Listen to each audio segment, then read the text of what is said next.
live. Yay! Danny, can you let us know if we're a success? Of course we're a success. Oh, there we go. Yay! Thank you, Danny.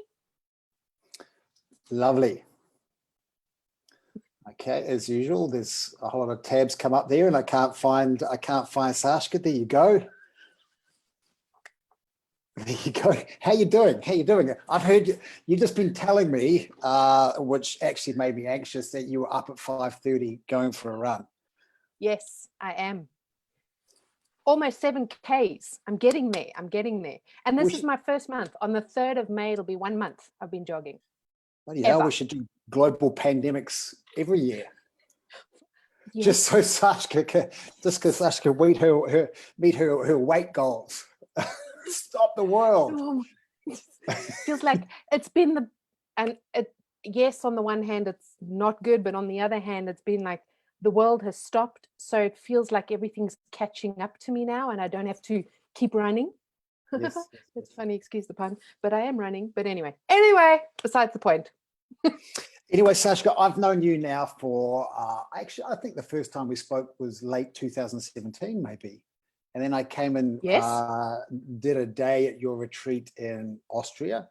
And then I was lucky enough to then get re-invited back and came and did the same thing in Austria last year. So I've done 2. Yeah. And this year we can't.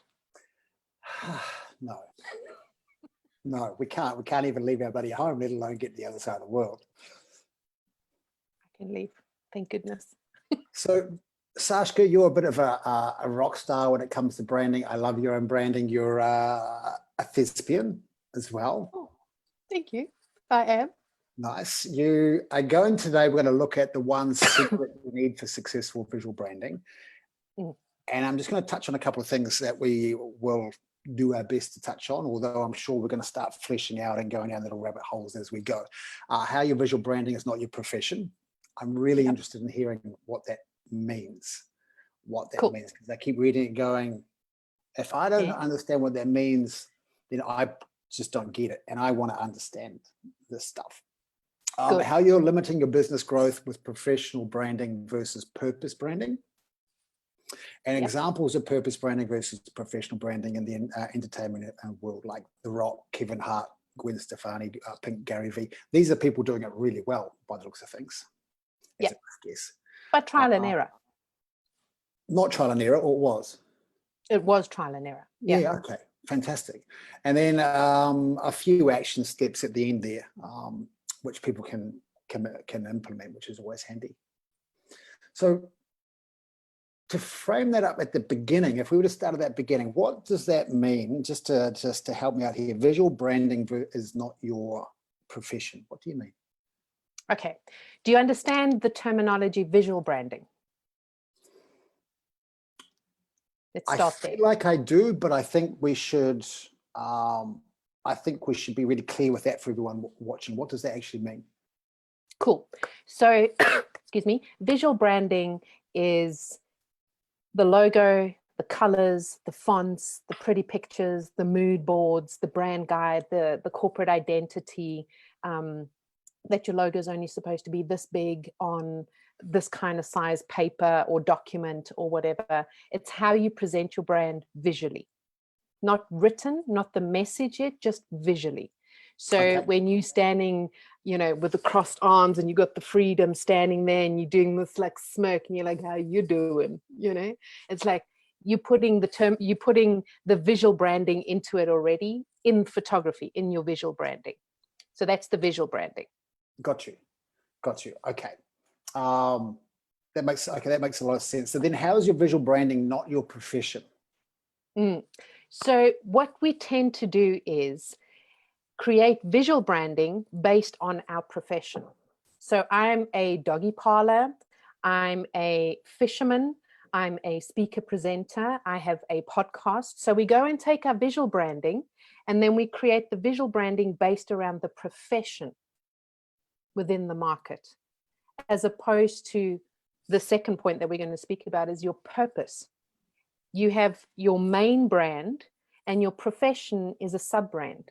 So most entrepreneurs go, or business owners, they'll have this fantasy name for their business. I started off the same.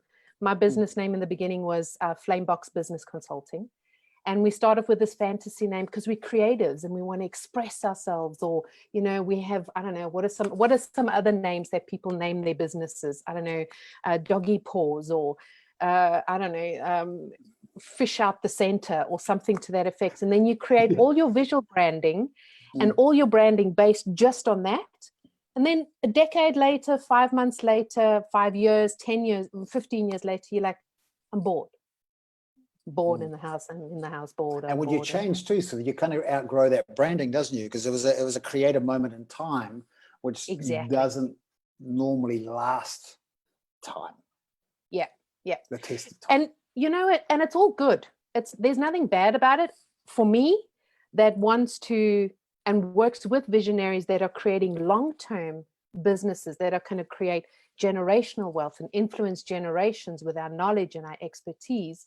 Creating something just on short term, for what? It's a lot of money that goes into creating that profession brand, and you want to create something that's going to go long term. So you want to create something that's the umbrella brand, and then you have your sub brand. So then you'll have a course that you're offering. So there might be the speaker section, there might be the book, there might be an academy, there might be charities, and there's all your different sub brands that are below that are aligned with the main brand.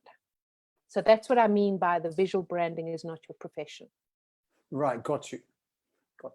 And so visual branding can perpetually change, as well as you grow. So I talk about this being a spiritual business being you're able to grow. You create a business, and it's like a container for you to grow in, like a pot plant, really, but a really good metaphor. And my pot plant. Exactly. And if that pot plant gets too big, that container won't hold it. So that it has a spiritual business enables you to grow. Oh my God, that was good. We can use that again. That was fucking amazing. It was. That was profound. It was like, I'm the conduit, baby. Conduitize me. So then tell me, how are you limiting your business growth with professional branding versus purpose branding? How is that limiting your growth? I guess we just talked about that being the pot plant.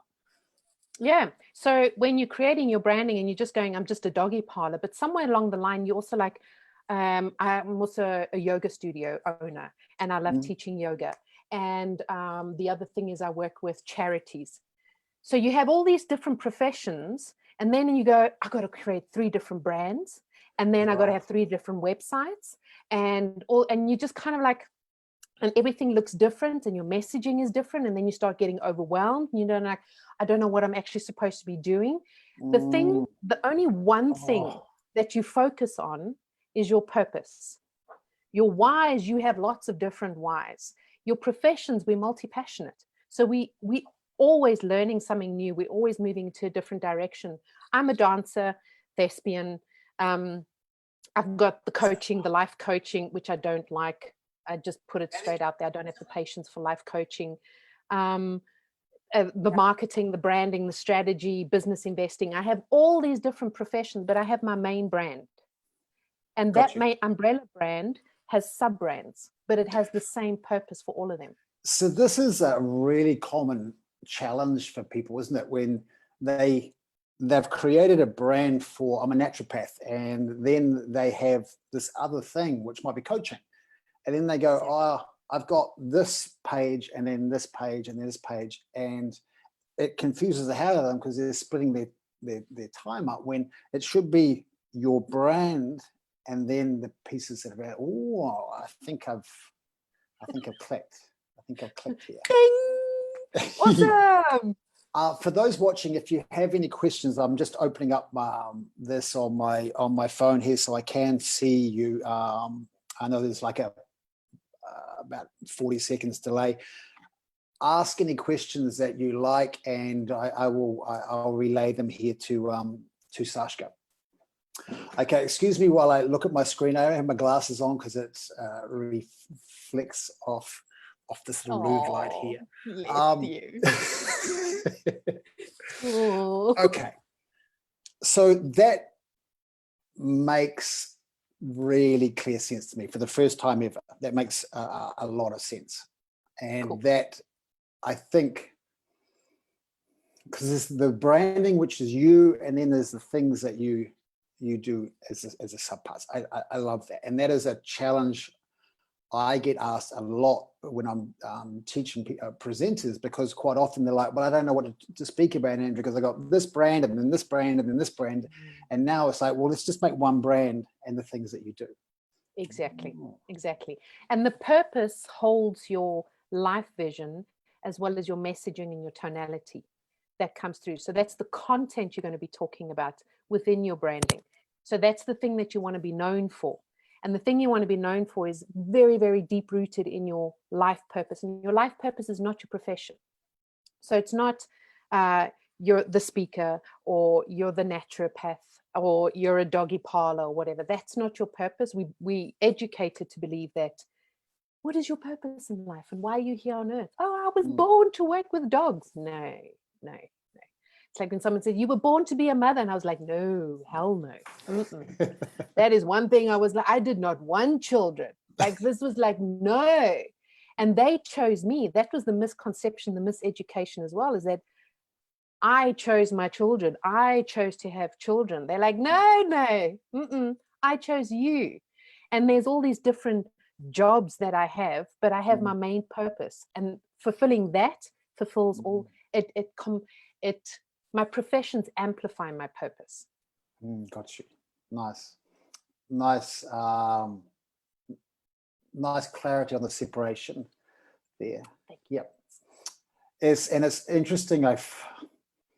Some people can go a lifetime trying to figure out their purpose, and it changes. It changes. It morphs. And I don't know about you, but when I got into acting and TV, it was because it just felt right. It never felt like it was my purpose. It just felt like what I was meant to do, and I was enjoying it. I ended up being reasonably good at it, making a decent career. But there was just a time when the more I did that, the more I discovered that because I'd chosen it and went all in, I discovered that I don't like delivering someone else's lines. I don't like being down the food chain. Like, I don't like, actors and presenters, depending on what level you're playing at, will often think I'm the big cheese on set, but you're not. The producer is, and then it's the director, and then you get told what to do. Do you know what I mean? And by just choosing something, you start to really figure out and get clarity as you go. And do you think when people are choosing their purpose, they spend too much time like trying to figure it out, like some kind of lightning bolt's going to come and strike them, and oh my God, this was it. I had that moment of clarity. What are your thoughts? I know this is a bit off topic, but what do you think? No. So you went straight back to what I was saying before, is that your purpose isn't your profession. So you went into presenting and the acting, and it wasn't like your purpose profession, but it felt right. But your purpose, when you're speaking about it now, you're going, I wasn't the top dog. One thing, that's part of your purpose. The other thing was, I didn't like having someone tell me what to say, part of the purpose, not the profession. So it's disassociating the two and going, if you weren't a presenter, you would still find your life purpose that you were put on this earth for in a different profession. If you were a kindergarten teacher or a gardener or whatever, you'd still have that same purpose. You don't like following what other people like to say. You like to set the rules. And out of that, you are a natural born entrepreneur. So you would build a business out of that. But it doesn't mean that it's your purpose. There's the serving perspective from the purpose that you bring forward. And that's the main thing that you focus on with the messaging that you bring through. Does that make sense? It does make sense. And it helps me understand too, because you do predominantly branding for Creative Visionaries, don't you? You work with visionaries, leaders, and build businesses. Yes, nice. Yeah. So is why you have, because you've got surrounded with these people so often, like they're your avatar, you have a very clear understanding of the way they work. Yeah. And the purpose doesn't change. Your purpose has been with you, and if you believe in it, since many lifetimes. Your purpose has always been with you.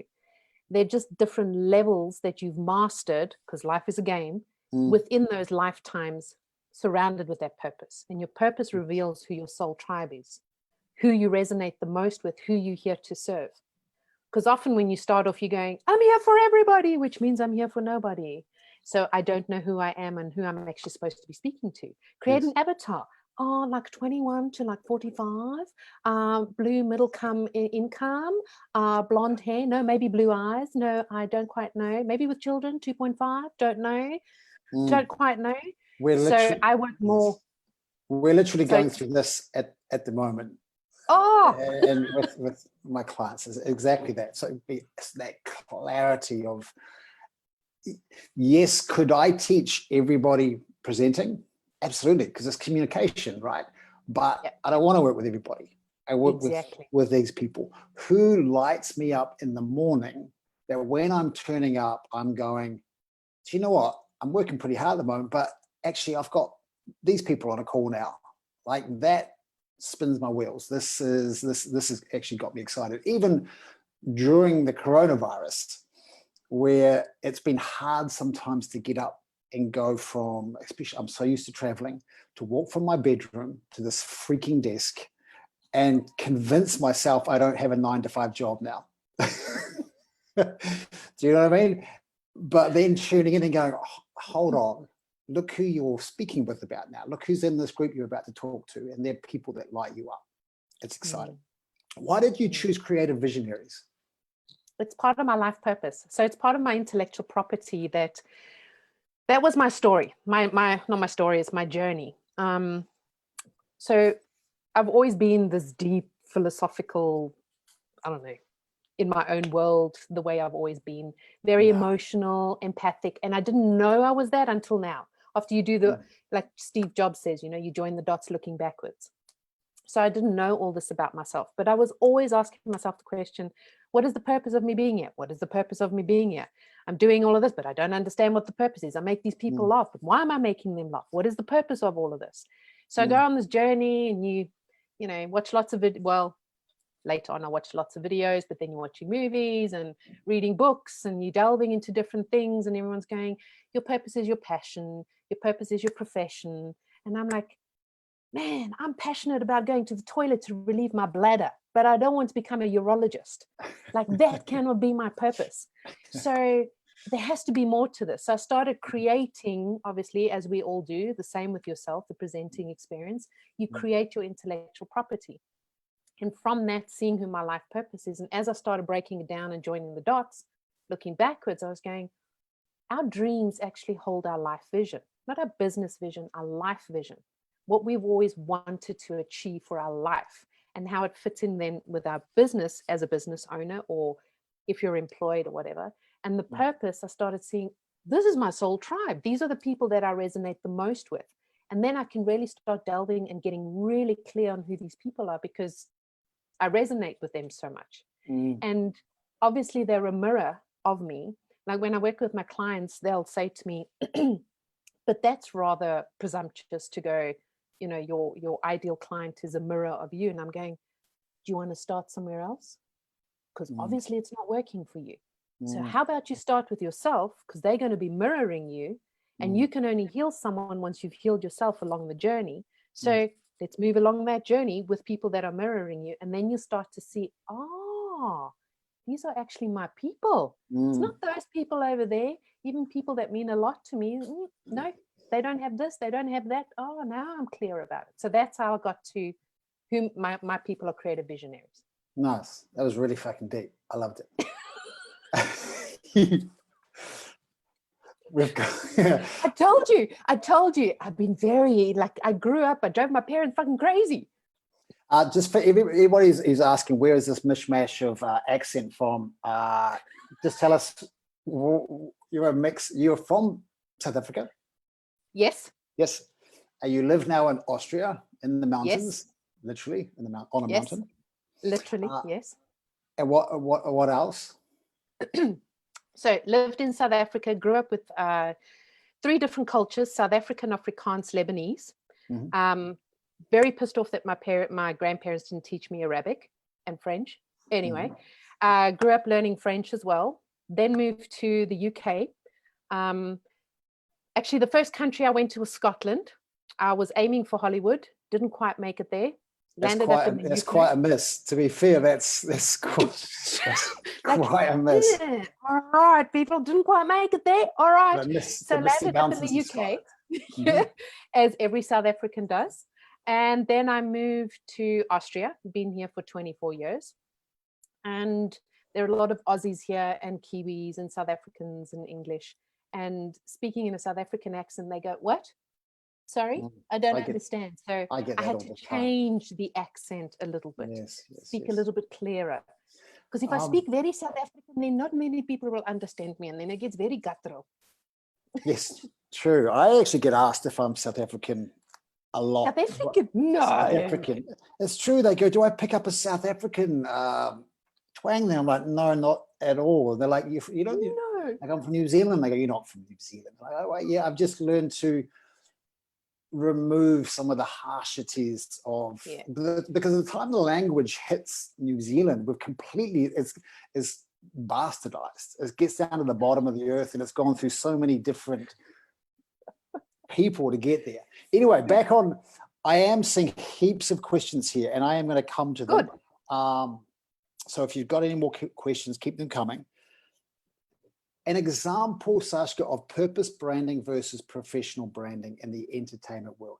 What is an example? You've got The Rock, Kevin Hart. These are people smacking the ball right out of the park at the moment. Gary Vee. What's it? So professional branding, for example, is, let's just take LinkedIn or Facebook. Professional branding. There's absolutely no purpose branding behind it.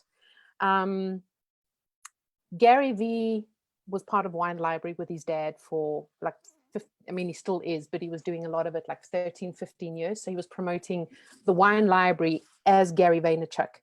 So there wasn't any personal branding there as well.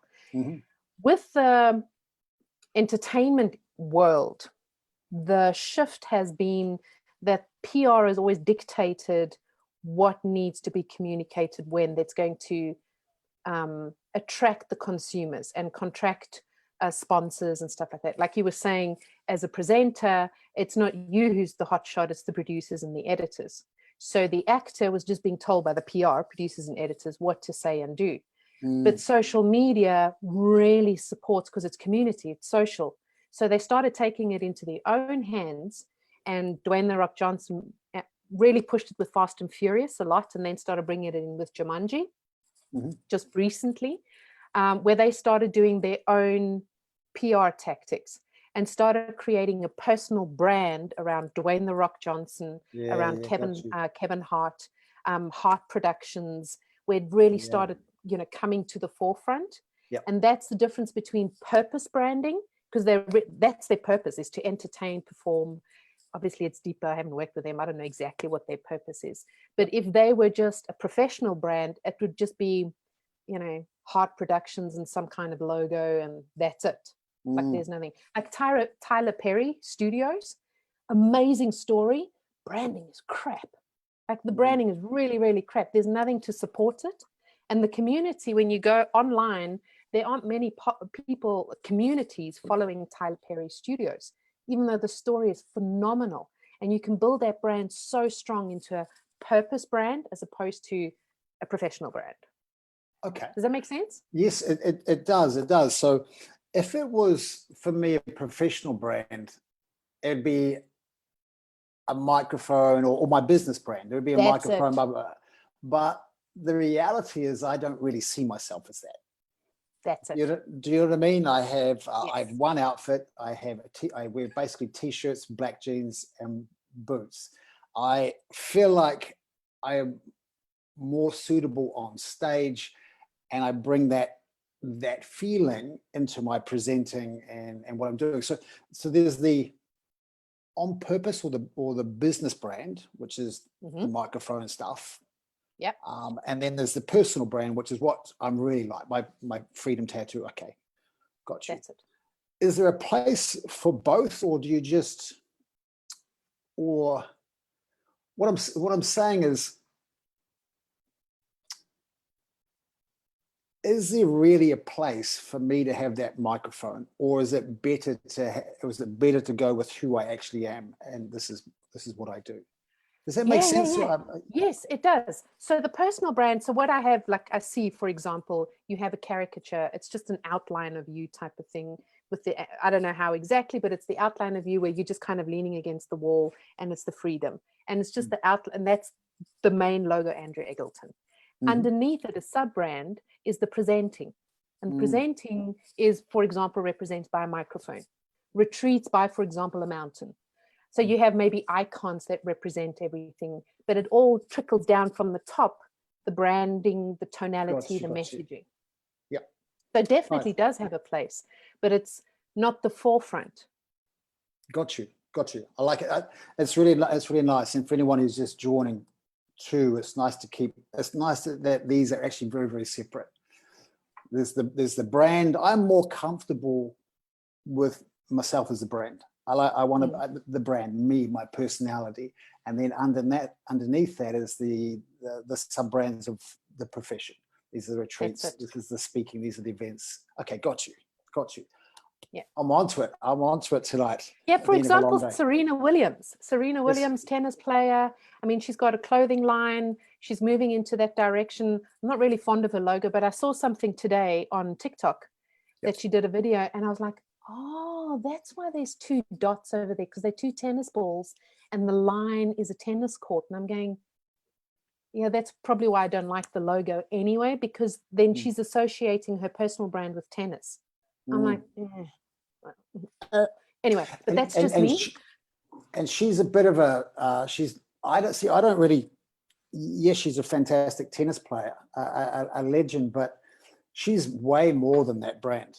She's way more than that. Like she's someone you want on a red carpet. She's someone you want at opening. She wants someone you want as a keynote speaker.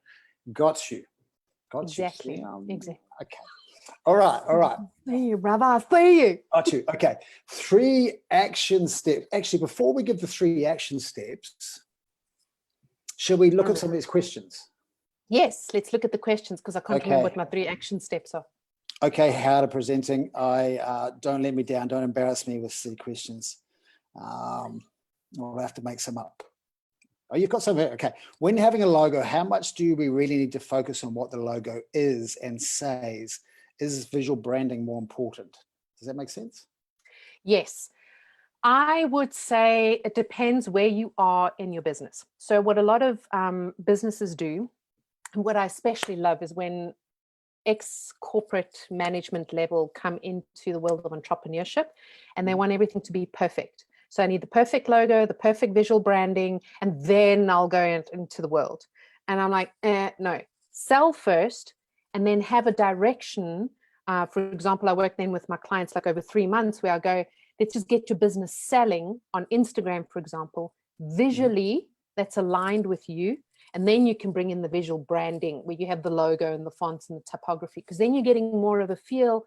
Is what I'm putting out there resonating? Do I actually like what I'm doing? Can I actually sell? Can I actually make money from this, or is this a hobby?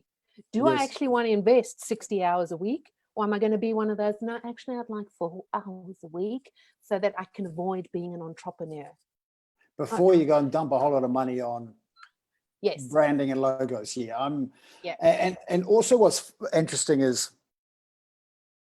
people get stuck on a logo for months and months and sometimes years, and by the time they they decide on it, they've just like a spiritual business, you've grown, and then you look and go, oh, this business doesn't even make any sense anymore.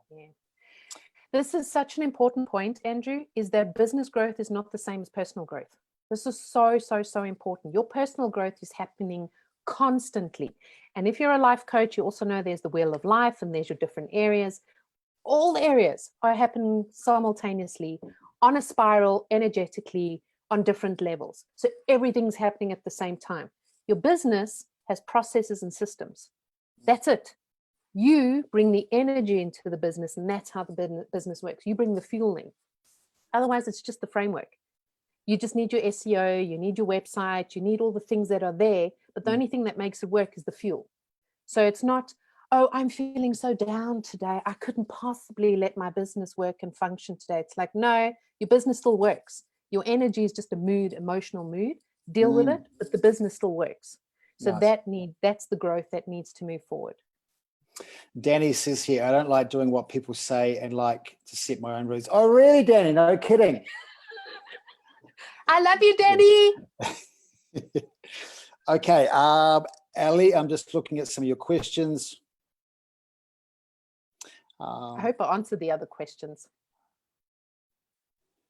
Okay. Oh, I still wanted to answer what you said, Andrew. When people are focusing so much on their logo, it's because I don't know what I want. I don't know who I am and what this logo is supposed to represent. That's why we spend so much time on the logo. When I create the logos with my clients, it takes 6 to 8 weeks. And it's not because they're going, what we're doing is taking different facets from different designs and going, oh, I like a squiggly here, I like this twirl over here, and we start putting the picture together to form the logo. But it's because they know who they are. We work on that beforehand to bring it into the logo.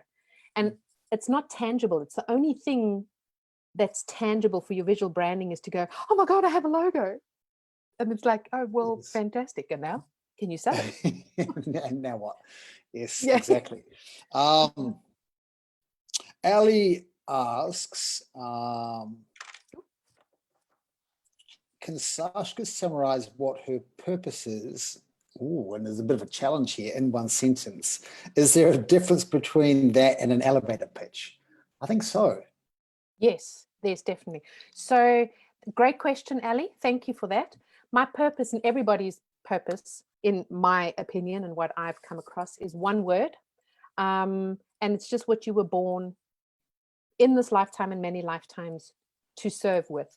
Mine is to show creative visionaries what ship they were born to lead, period. And it's not related just to entrepreneurs.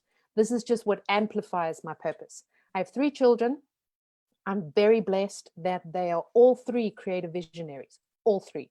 So I have a lot of fun when I work with creative visionaries, or when I not work with them, how do I say, when I define them or start describing them, when I look at my kids and I'm going, damn, this is what a creative visionary is. They're not entrepreneurs, but they show me what it is. And then they'll challenge me on my leadership with a lot of things that happen during the day. The school calls them in, they're not performing in school. And I'll be like, what aren't they performing at school? And they're going, well, they're not fitting in the system. And I'll go, well, visionaries don't fit into the system. Your system doesn't work. You need to be speaking. So how am I showing up as a leader to show my kids, visionaries, how to lead their ship and what's their ship to lead?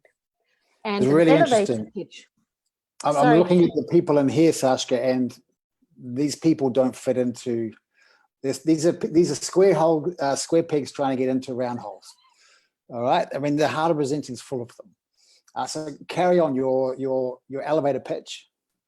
Yeah. So elevator pitch is the business part, and it includes my purpose, but what I'm doing is I'm speaking more in layman terms, because if I come to you with all this airy-fairy, non-grounding language, like I come and speak to heart-centered people and I brand your soul, people are like, yeah, so what do you do? So what is it actually that you do?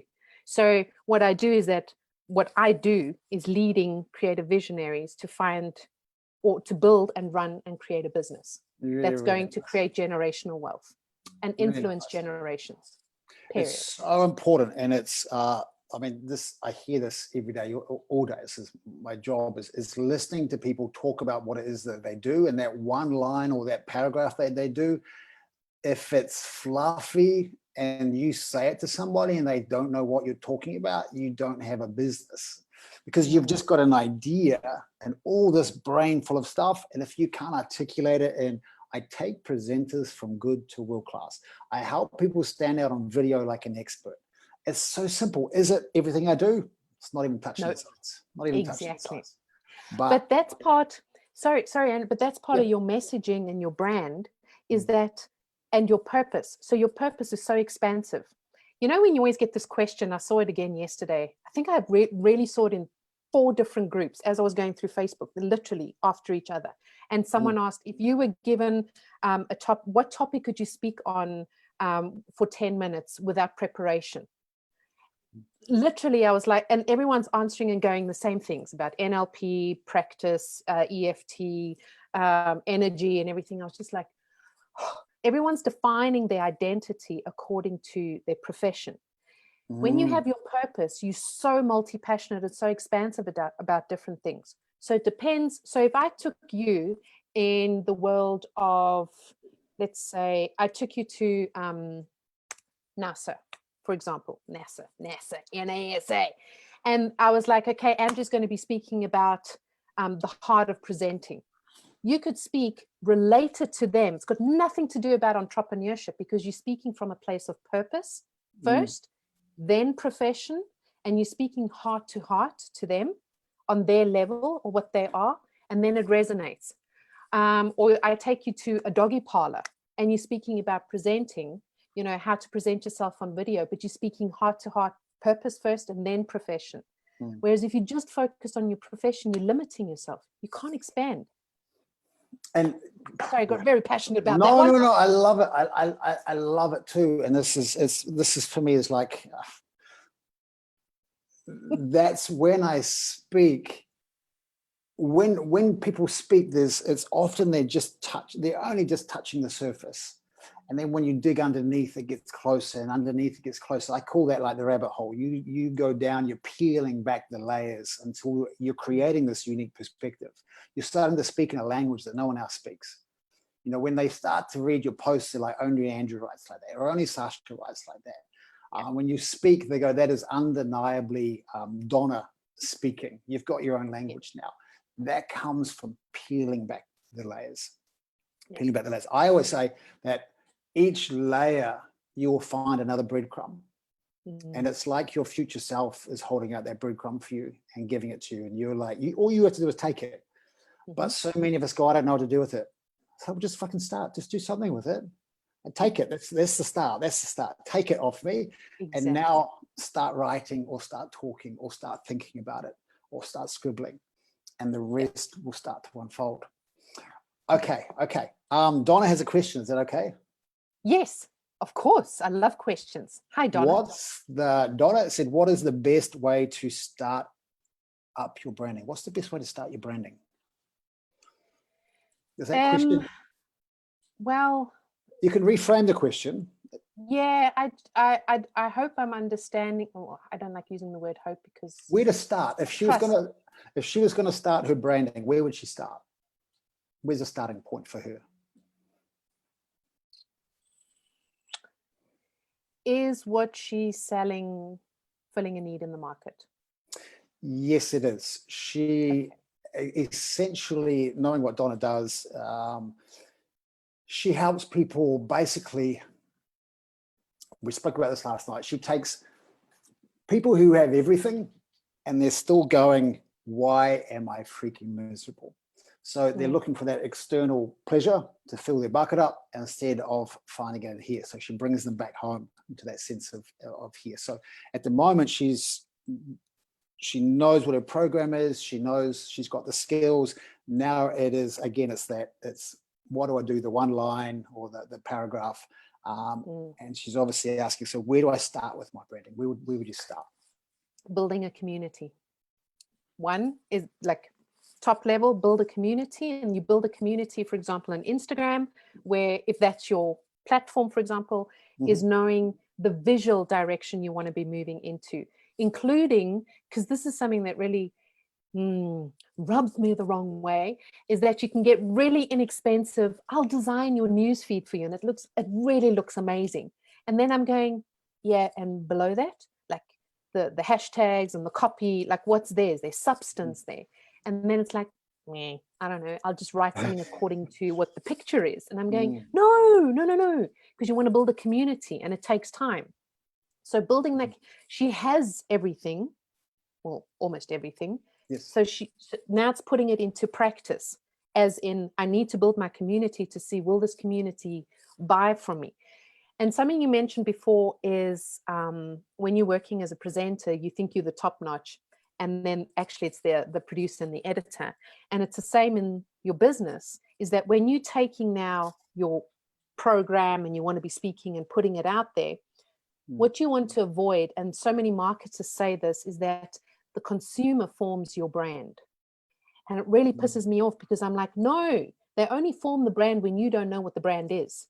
Yes. So in order to take your content, you go and you build your community, visually attracting, because we like to be attracted visually, with the messaging, and then building that community and getting people on one-on-one calls.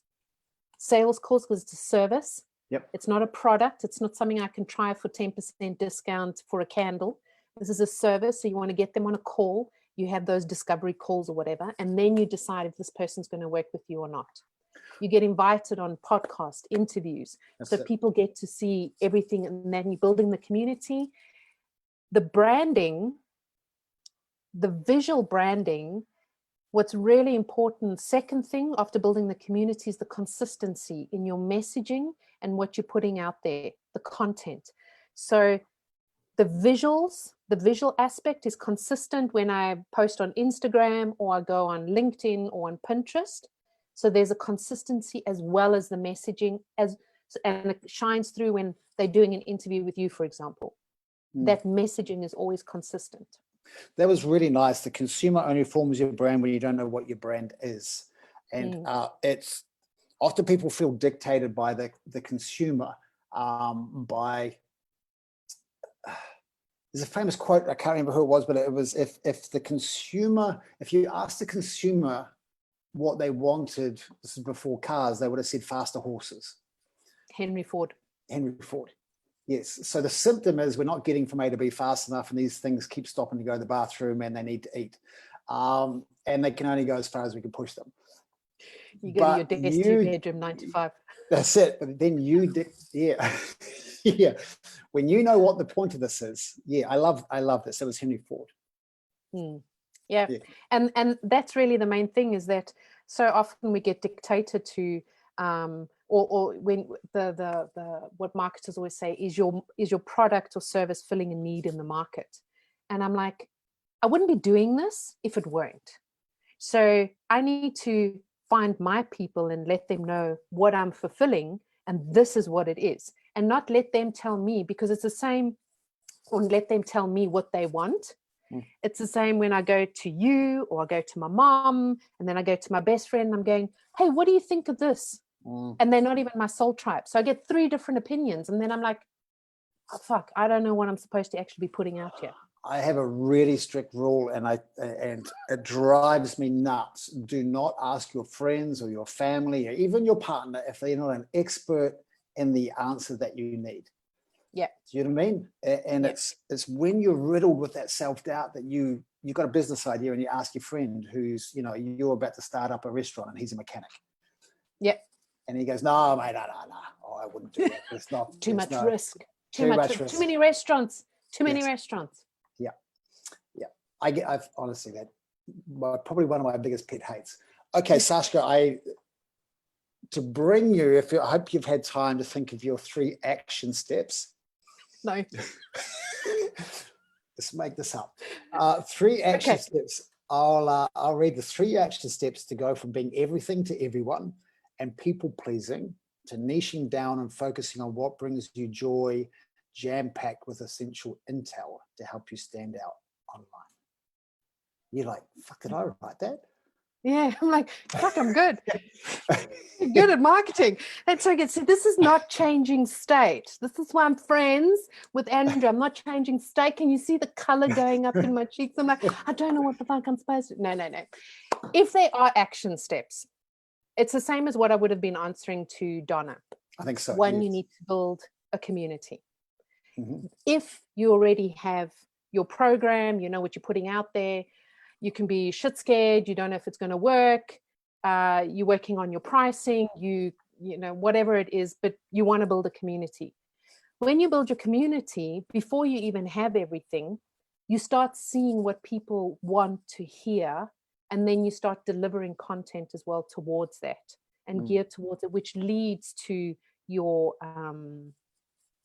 to the sales. When it comes to branding, I think I might be very generous, Andrew. I think I'll let everyone just have to find it. I have a video on branding. So when you're creating your branding, there's a 3-point system that I have when you're creating your branding. You have a visual, you have your logo. So you might not have a logo, so just write your name or the www in your website or whatever. And then you have a one-liner in your visuals, for your visuals. So for the branding part, I have a video around that you can use. I don't have anything here at the moment, but I have, for example, I just have like a little package over here. So there's a visual. It's where your eyes go. Your eyes can't see more than 3 things.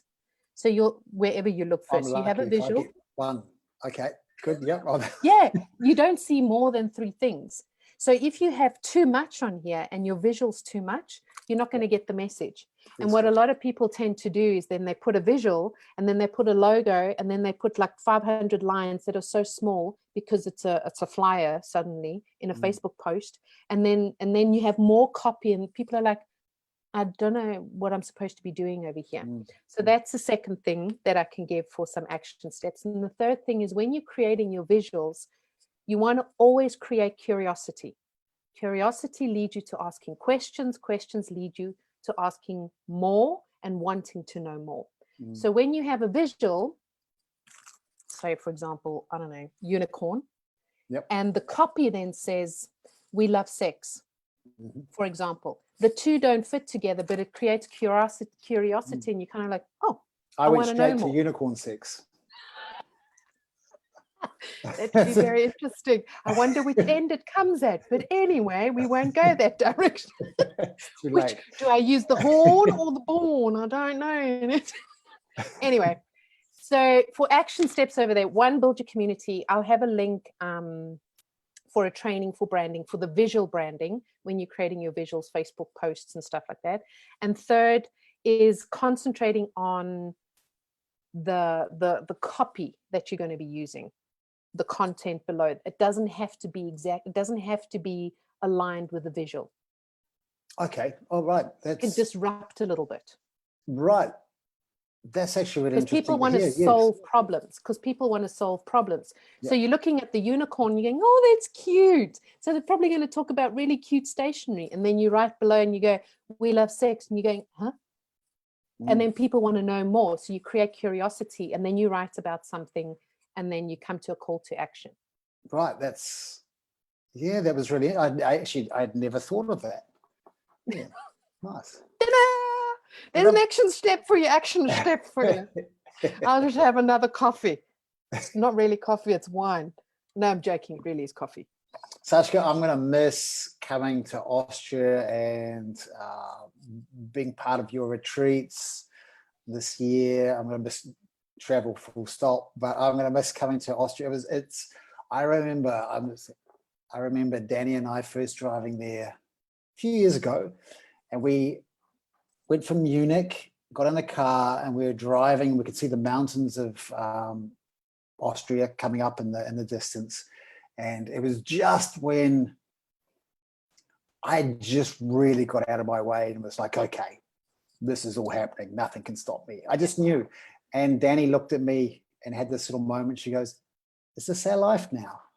Is this our life? I remember that. I remember that. I'm goosebumps. It was very, very cute. I'll probably always remember that. It was just wow. And then the next year it was the same thing. And then this year we're stuck at fucking home. But yeah, it was a beautiful moment. It was a very beautiful moment. And in realizing in that moment, in that time of, I actually can literally do anything if I have the tools, get out of my way, and all I need to do is tools. This was, God, I realized something before of why you don't ask your friends and people who aren't experts. And this is why people who are really successful are really successful. They hire the best to help them in those areas. Yeah. And they get their advice, and that is why they get good advice and move forward. Yeah, exactly. Sashka, how can there is a heap of people be watching this. Fantastic. How can people from the Heart of Presenting, do you have a group, a website? How can they come and find you and seek you out? Cool. So if you go to brandsashka.com, BRANDSASHKA.com. If you want to get in contact, /contact. If you want resources /goodies, goody. Yes, please. It depends on where you are. So if you're in a startup phase, I have free resources where you can work on a free business plan. I don't do a usual business plan. It's a 5-day training. You can work on how to set up an event, the truth about setting up an event. So you can do a free training on that as well. Working on your content. For some social media posts, I get you to do a few exercises over there to create some content. It's called the Hunger Games. You can go and do that. If you want me to work with you, you can either do 3, 6, or 12 months. Over 3 months, we work on your social media, one social media platform, getting just the visual branding in terms of a good news feed with good copy. That's then /Wonderland. So I take you down the rabbit hole as well, but we go to Wonderland. Nice. So we either eat me, drink me, or grow me, or shrink me. Fantastic. Can I actually maybe ask in the comments? Could you actually just put in your website and that's your resources so that people can come find you? So much easier. I shall do that. Yeah. So much easier. So My much. brain just went bloop. Then it's there in the comments and it'll always be there. Yeah. Just for and for those watching too, Sashka's a really good friend of mine, someone who during this epidemic have leaned on sometimes and given you calls in the evening and going, I'm having a freaking melt. My shoulder. No, I'm only joking. And someone who I trust very, very much. Very, very much. Make me cry now, man. That's good. Aww. That's sweet. So I love you and thank you very much for your time and all of your amazing advice tonight for everybody here. Thank you so much, my friend, my brother from another mother. Love you lots. Love you, Danny. She love you too. Oh. Nice. All right, Sashka, thank you very much. Thank you everyone for showing up and have an amazing day. Yes, my day is just starting. Now, there we go.